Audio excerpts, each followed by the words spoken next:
Welcome to Knife Chats. If you like this video, please take a moment to leave a comment. Thank you. Going to be looking at another traditional pattern knife today, and today it's going to be the Canoe. The Canoe is one of my favorite knife patterns. What you have here is your typical Canoe. It's about 3 5/8 inches long closed, and it is basically made on a modified cigar frame. This is your cigar frame, just a nice rounded frame that kind of looks like a cigar. But if you notice, those blades kind of sit up kind of high on the cigar knife. Now on the Canoe, it's been cut out here, and so it's no longer rounded. And if you notice, it kind of looks like a canoe. That's where it got its name. But by cutting this area out, it allows this blade to drop further into the frame, and it just gives it a nice elegant look to it. Another thing you'll see with the Canoe is that it is essentially just a really fat pen knife. So it only has 2 blades, and the blades are the same that you'll find on a pen bladed knife. So you have a really large spear blade, and in this case it is approximately a little over 2.5 inches long, which is typical, and with a 2 1/4 inch cutting edge there.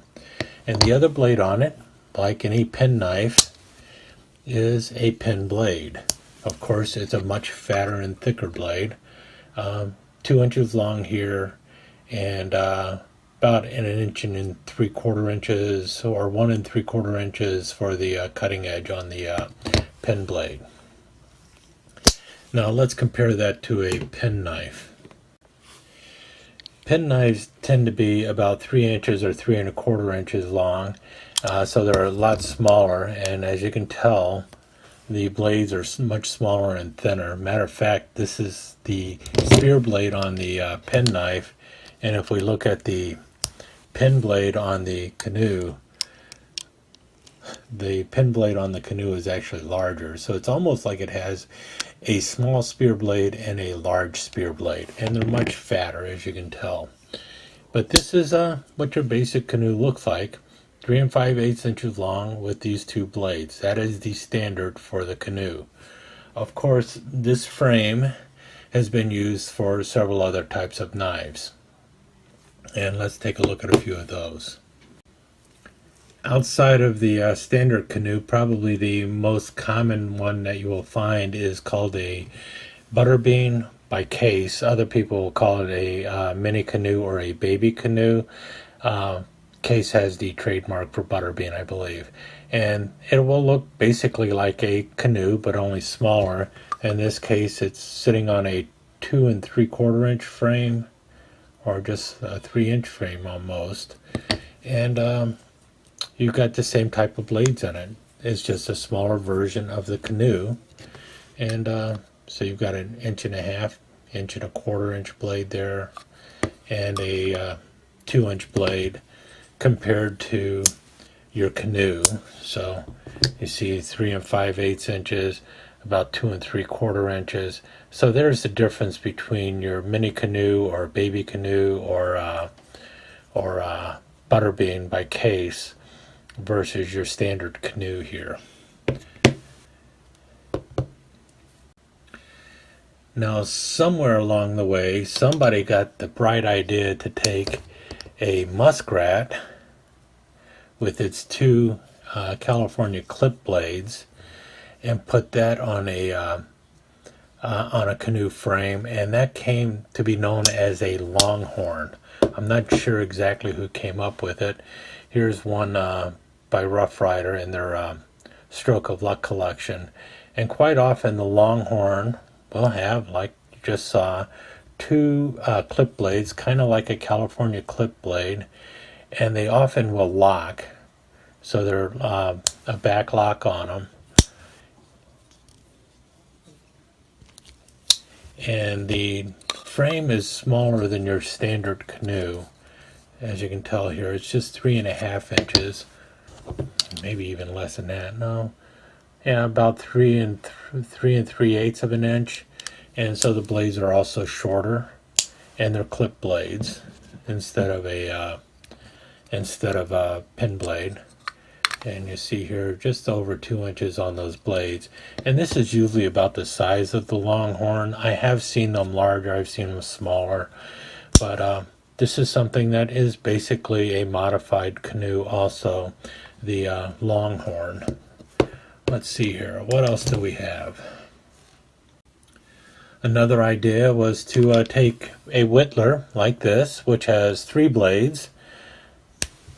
You have usually a pin or a clip blade or something on one end, and then a coping blade and a pin blade on the opposite end. Typically 2 blades on one end and 1 blade on the other. And that's your whittler. And somebody has decided to cross this with the canoe and create the canoe whittler, often just referred to as a knittler. In this case, this is a locking knittler. Also by Rough Rider. And you have a Spearmaster blade, a coping blade, and also a pin blade. And like I mentioned, the main blade here locks on this locking whittler. And actually, Rough Rider actually just referred to this one as a 3-blade whittler, even though almost anyone who's buying it will refer to it as a knittler or a canoe whittler. And you see once again the basic canoe shape on the frame. In this case, I think it's only about 3 inches long. You'll see canoe whittlers or knittlers in all sorts of sizes and shapes. Well, the shape is always a canoe frame, but the 3 blades will be like that. Here's a much smaller one. This one's only 2 3/4 inches long. And it has a split back spring, and in this case it has a clip blade up front, and then a little pin blade here, and finally the coping blade is actually more like a sheepfoot blade. But again, the frame is very close to that of a canoe, and they actually do call this one a knittler. Or a knittler is usually what they call it, or a mini canoe whittler. Still, knittler, canoe, you can see the family resemblance. And then somewhere along the line, someone decided to take a big honking stockman like this. Stockmans, I'll have to do a video on stockmans also. Typically, stockmans have a sheepfoot blade, and then they'll either have a clip blade, large clip blade for the main blade, or a large spear blade for the main blade, and then usually a spay blade or a pin blade or something of that nature on this end. All sorts of different ones on the back here for the stockman. Right now, though, we're talking about knives made on a canoe frame, and someone decided to take the stockman and put it on a canoe frame, and it's usually on a very large frame, larger than a canoe by far, and they call these a gunboat instead of a canoe.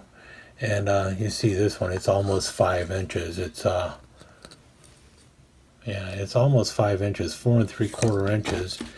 But you can see, because it's on a canoe frame, the blade just kind of drops in there nice and easy like. Nothing is protruding up above. And like I said, this is actually called a gunboat, but you can see the family resemblance.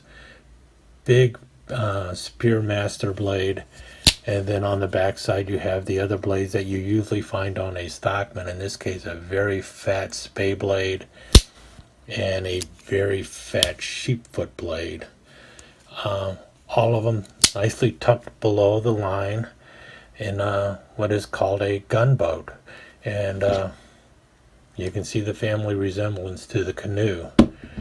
But they all started off with this knife, the Canoe, which basically started off as a cross between a typical penknife and a cigar frame, and putting it on a modified cigar frame to get the blades relatively large blades in a small package, and that's your Canoe. And you can see why I like it so much. It's just really got nice, wonderful, elegant lines. And when it comes to blades, some of the most versatile blades you'll find out there are actually the spear blade. They don't look as fancy as so many other knife blades, but the spear-shaped blade is one of the most versatile blades you'll find, and the Canoe has two of them. Hope you enjoyed that, and I'll talk to you again soon. Thank you so much for joining us. I hope you enjoyed this episode of Knife Chats, and if you did, please like and share it with your friends. Comments are always welcome. Don't forget to subscribe and ring that notification bell so you'll know when the next episode of Knife Chats is up online. Thanks again. Hope to see you soon.